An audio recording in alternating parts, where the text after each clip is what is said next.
Is everybody ready to play? Then come on down. Hello, welcome back. It's time to play at my Tycoon Town. Hello, time to play. Okay, everybody. Ito na, mga kapuso. Ito na, mabwisit kayo. Cooler than pirates, scarier than ghosts, and riskier than a runaway train. You'll in Gai's Tycoon Town, you'll play an unbelievably dangerous game. Some real estate to dominate the town. Ito na. To win the day at Tycoon Town, you'll see stars by investing your coins into the hotels behind us. Whenever you pass by a hotel, you can pour out your coins into the place by giving your cash to me. Like for example, since Rafi spent 5 pesos, therefore, he'll be the new owner. Therefore, whoever has invested the most coins in a hotel will then become its owner, and the owner will get its star. Now here's when it gets brutal. Real estate is quite competitive. You could probably steal a hotel. Just like what I said, if my mom puts 10 pesos, 5 pesos higher than Rafi's, she gets the hotel, and she's the owner. Therefore, to steal a hotel, stuff more coins into the place that anyone else's has, then you become the new owner. Now here's the plot twist. If your cash plus everyone else's amount adds up to a certified amount, like for example, my mom spends another 20 pesos and makes it 30 pesos, therefore, that hotel will grow. From a 1-star hotel, will turn into a 2-star hotel. But who benefits? Only the owner though.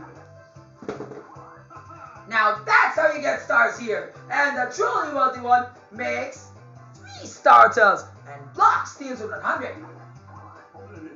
Here we go.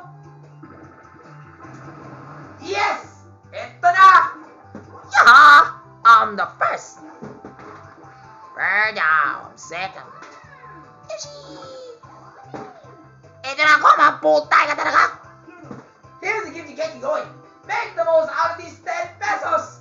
Ito na mga kapuso, mga kapamilya, mga buwis, mga kao, mga eba, mga tarantado, mga putay ka talaga kayo!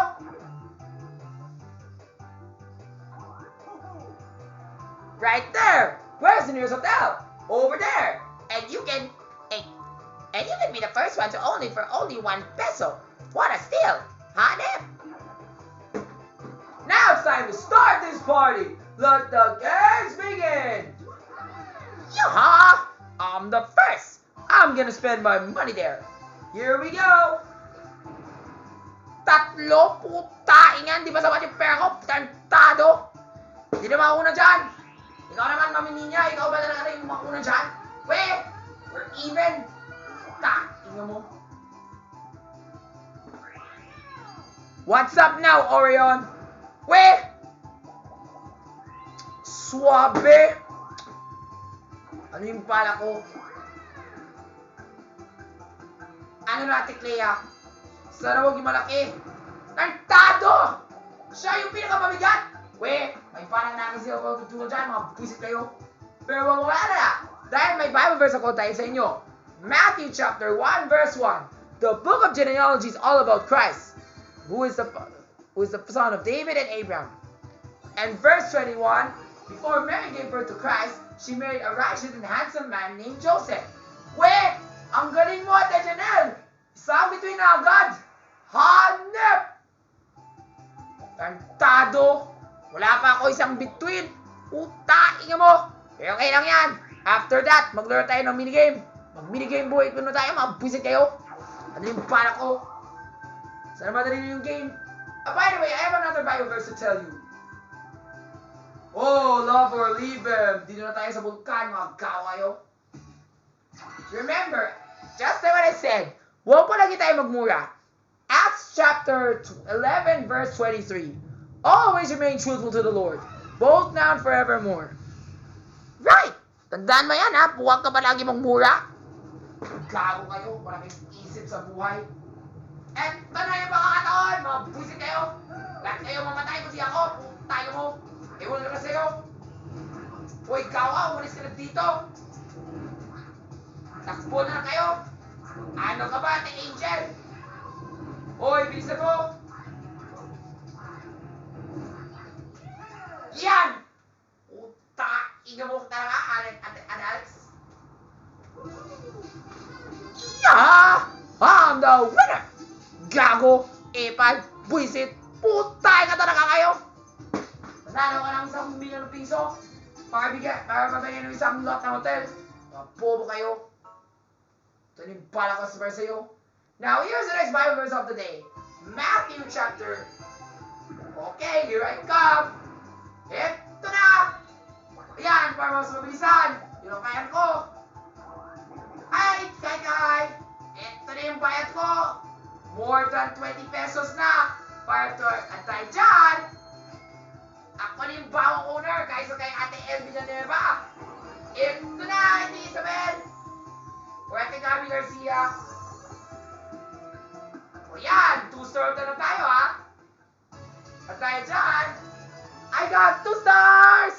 Yaha! Puta! Inga mo! Gawa, Gabi Garcia, wala ka alam. Parang yung utak mo galing sa squatter. Well, let's not be insolent. Here's another Bible verse of the day. Matthew chapter 14, verse 27. Whoa, take courage and don't be scared. For it is I. That's what the Lord Jesus said in order for us to conquer our fears. And remember, 2 Corinthians chapter 4, verse 16. Therefore, outwardly, we are wasting it all away, but inside, we are being renewed day by day. That means no matter how much we keep on ruining ourselves, we're always being renewed day by day by the Lord Jesus. So always, whoa, Hanif! What's up now, Orion? Ano na yung balak mo? We, swabe naman.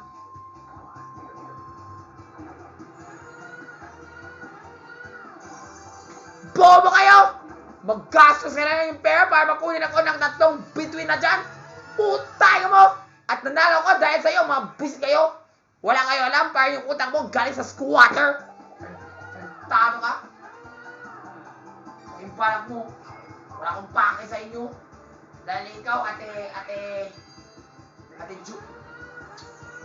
We, wala na kaming pera, mga bobo kayo. Pwede kayo mag-thunder sa isang tao dyan. Mga buwisit kayo, mga gao kayo, mga putay ka talaga kayo. Parang sira ulo kayong lahat. But anyway, here's another Bible verse to keep you going along. Mark chapter 4, verse 12. Let everything that is concealed be hidden. Whatever is hidden must be revealed. Ito na, just remember to reveal yourself. Don't always let things be hidden. Let's just go on then. We, anong balak mo? Wow, gastos ka na naman, Ate Clea Pineda. Para magkaroon ka isang between. Gusto mo mag-rest back, no? We, alam ko na. Yan! Yun yung gusto ko. Mabobo kayo, mabusit kayo. Kapag mayroon kang between, maging masayahin ka, mga gawa kayo. Talo ka na ng pera, mga putay ka talaga kayo.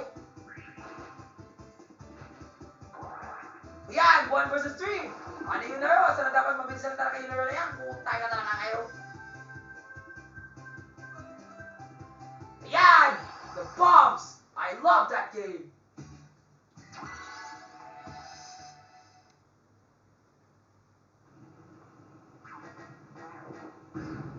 Eto na yung mga katawan! Mga buwisit kayo! Hoy, ikaw ka! Ate Morissette! Galaw kayo! Magpaputay ka talaga kayo! Hoy, kabila! Yan! Galing talaga yung top namin o mga buwisit ka! At least all 3 of us won! Rafi, Kurt, and Ate Hazel! Yay! May pera na kaya! May pera na ako! Magkaw kayo! Remember, John chapter... Ito na yung pala ko. Sige, gamitin ko na yung twice candy ko para may gastos na ako. Okay, here we go. Romans chapter 7 verse 25. Verse 14. The law is spiritual. However, we are unspiritual. Now watch my plan. 16. So, ano yung balak ko dyan? Ay gawin ng suot. Tukod dito eh. So, 1, 2, 3, 4, 5, 6, 8, 13. Tama, 2 hotels. O pwede naman, 4, 8, 13. Pwede naman. Pero dito na ako sa taas.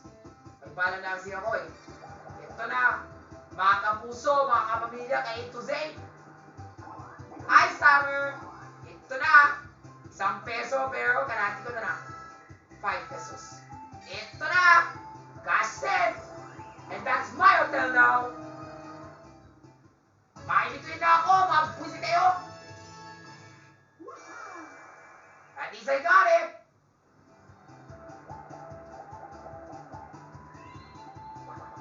Yes! Here we go again! Nagpalang na kasi ako sa twice candy na yan eh. I'm gonna spend everything up to the last drop. Here I come! Yaha!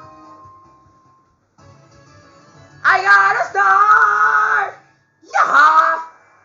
Remember, Romans chapter 10 verse 25. Give thanks to the Lord and to God the Father. Those are one of the tips I have to tell you. Now, okay, mamini niya ano yung balak mo. Now, don't forget 2 Timothy chapter 2 verse 3. Have endurance to anger and faith in suffering. And then verse 19. The Lord loves everybody here on earth.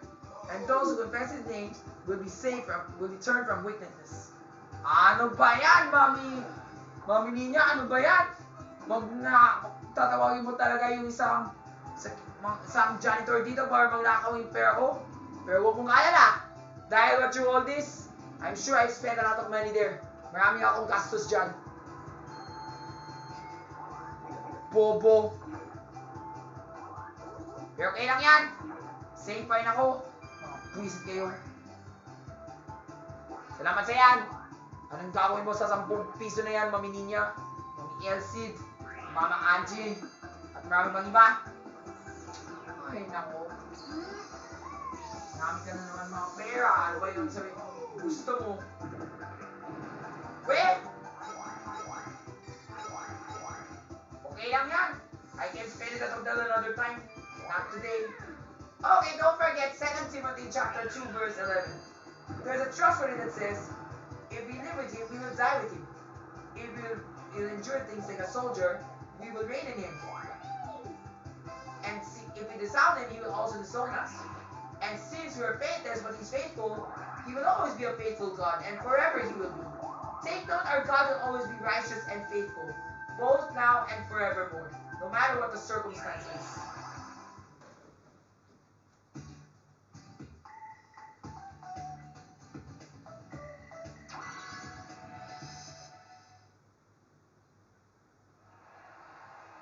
Ito na yung balak ko.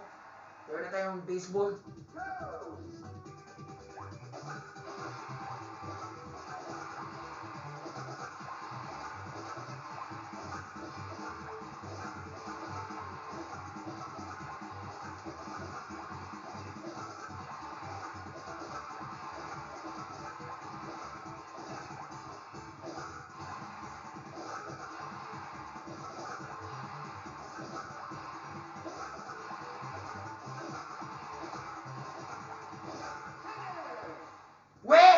Sayang! Lahat kayo panalo!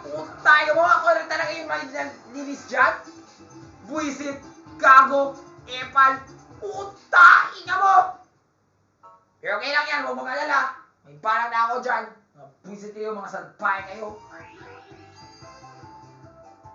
Kahit wala pa akong pair, may parang na kasi ako. Ito. Magtipid na lang tayo. Anyway, I have another Bible verse for you. Matthew chapter 9 verse 2. Jesus told the poor, wow! Who's that? It's Kuya Emil Sumangil! Yay! Way! Swabe naman, Ate Pia! Tinawag po si Kuya Emil para patuloy sa'yo. Hanep! Pero what hotel is that kaya?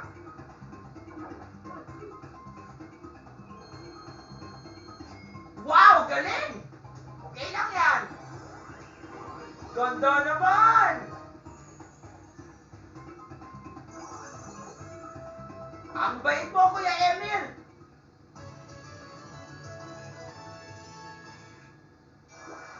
Wow! Swabe naman! Tartado! Wala na akong between dahil sa yan! Pero wala na, may bala na ako, mabusit kayo. Now, by the way, back to the Bible verse. Here's something I'd like to tell you. Matthew chapter 9, verse 29. If you believe, may God's faith be upon you. Yeah, that's why we always trust in the Lord. Don't just always rely on ourselves, because everything that we do, they're always being dedicated to the Lord. Wow, Suave, gusto mo igastusin lahat yung pera mo? Kinyel! Wow! Hanep!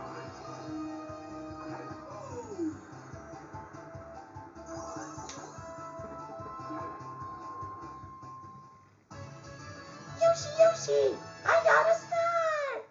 Wow, Yoshi! Tantado! Ayan, anong balak? Wow!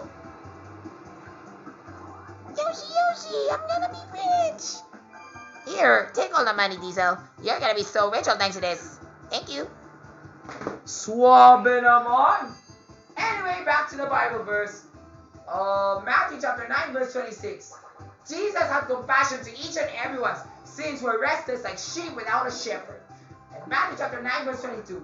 Take hold, woman, for your faith has already healed you. And don't forget Acts chapter 19, verses 4 to 5. Since John's baptism was a baptism of repentance, therefore everyone shall believe in this, and we should all be baptized with the Holy Spirit. So remember, if you want to be a true follower of the Lord Jesus just like me, we must be baptized. And being baptized will help you. Ay, nako, putay ka talaga. Wala na akong between. Tantado kayo! Putay ka mo! Bobo, puisit, gago, tantado, nutil, tantado, mang bobo. Yaha! Panalo ko! Putay ka mo! Magmahal ka na kung mabuisit kayo.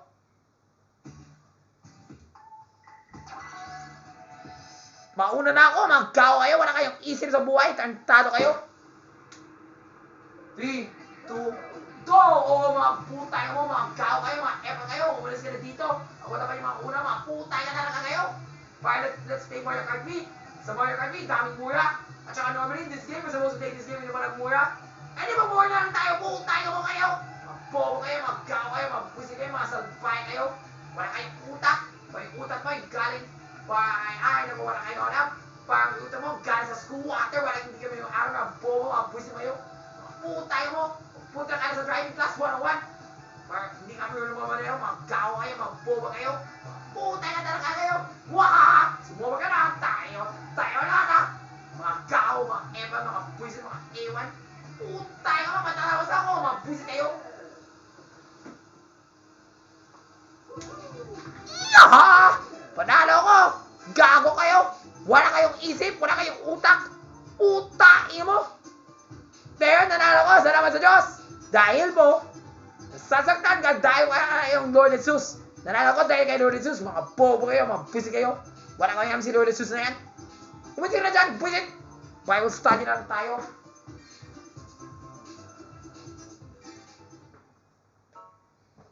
Bird, so many bad words.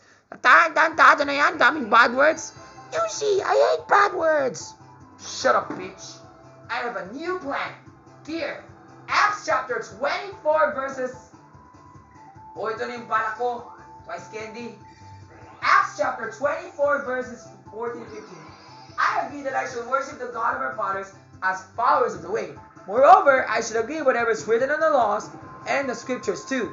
That means whatever I believe in, I must believe in everything what the Lord Jesus has said. Because everything what the Lord Jesus has said is completely true.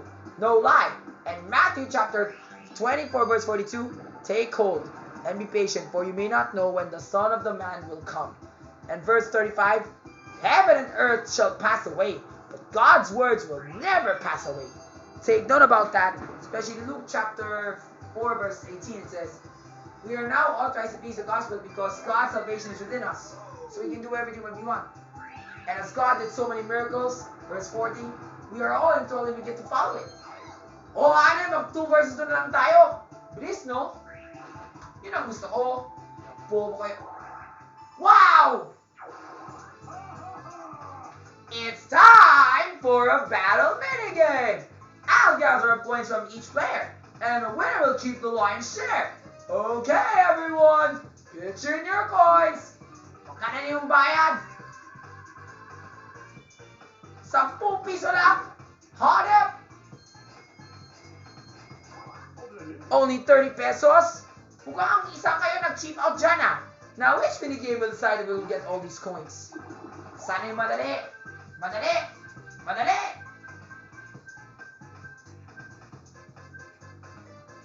Yun! Yun yung gusto ko! Shoot na lang tayo, mga busit kayo. Tado kayo. Wala kayong pag-asa. Tado.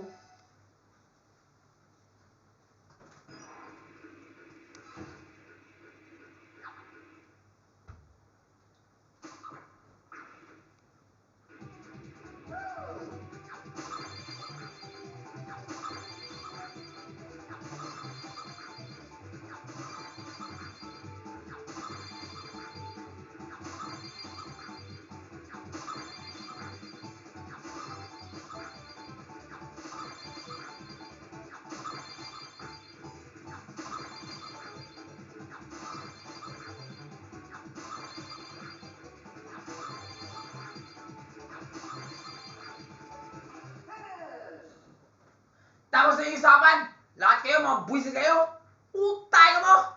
Magsakay na kayo sabay dahil sa unggoy na yan! Mga boba kayo, mga buwisit kayo, lahat kayo magsakay sa mga unggoy na yan! Mga unggoy na yan, papapatala sa inyo, putay ka talaga kayo! Rapi, di na kakatawa, putay ka mo talaga! Birdaw, gago, epal, buwisit, putay ka mo! Ewan ka na sa'yo, ate bubay! Yoshi! Fuck you! Eh di fuck you din! Puta, inga mo! Ito na yung bayad ko. Para sa candy na yan. Bobo kayo. Yan! Ito na lang, para magnanakaw ka ng pera, mga putay ka talaga kayo. Mga bobo kayo, mga pusi kayo. Kahit magnanakaw ng pera, magnanakaw ko ng maraming pera dahil sa inyo. Mga bobo kayo, gago. Lutil, tarantado, gago!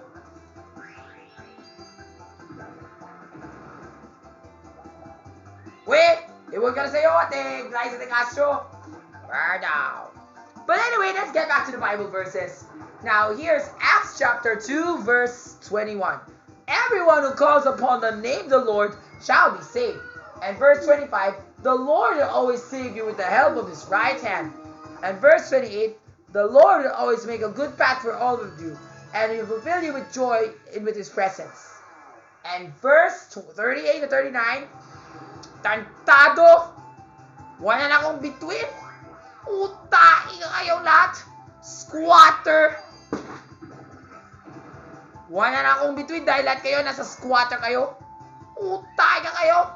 Lahat kayong utak mo parang nasa squatter. Hindi kayo mag-aaral. Mga bobo kayo. Mga busi kayo. Hindi na ako mo lahat yung between ko. Wala na akong pera. Wala ka ng balak. Utak. Huwag kanan. Huwag kanan. Huwag kanan. Tain nga. Pero okay lang yan. Unless that's my hotel. Yes! Okay lang yan. Para sa best friend ko, si Aiden or Ave or Kurt. Yun yung gusto ko. Magnakaw tayo ng pera. Utay ka talaga kayo. Hanep!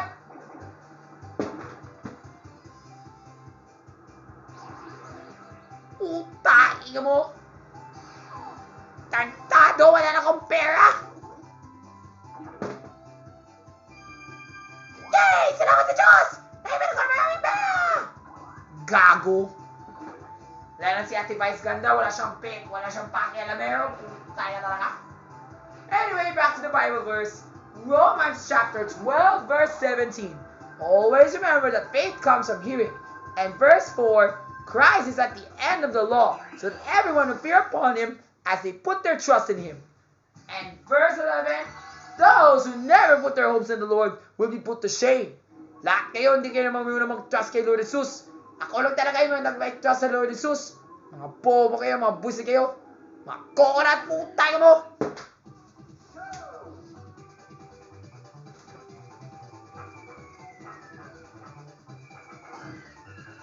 Tado, bakit mo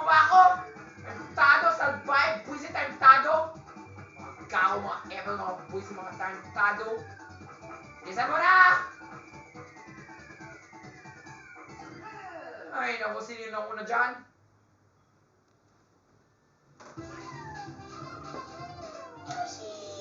Yoshi win! Fuck you! Alam ko na, may balag na ako. Watch this. Ito yung parasan mo dahil sa iyo, ha? Lahat kayo.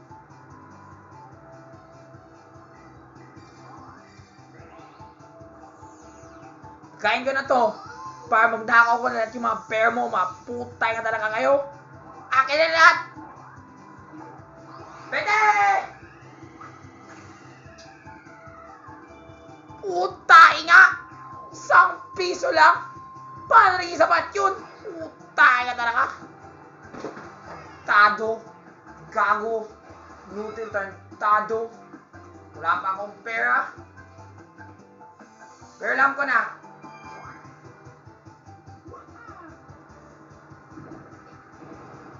Ay, naku.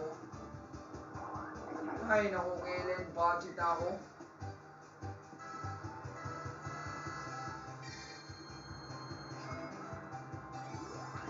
Yaha! I'm the winner! Tapos naging 2-star hotel ba tayo? Mga buwisit kayo?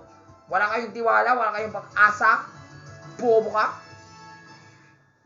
Pero huwag mo alala dahil may Bible verse ako dahil sa inyo. Oh, gago. Yan! Hop in. I'm headed straight for a hotel. Buckle up, Raffy. Hold on to your grandmas. Here we go. Sakay mo na! Just stay with that hotel where this.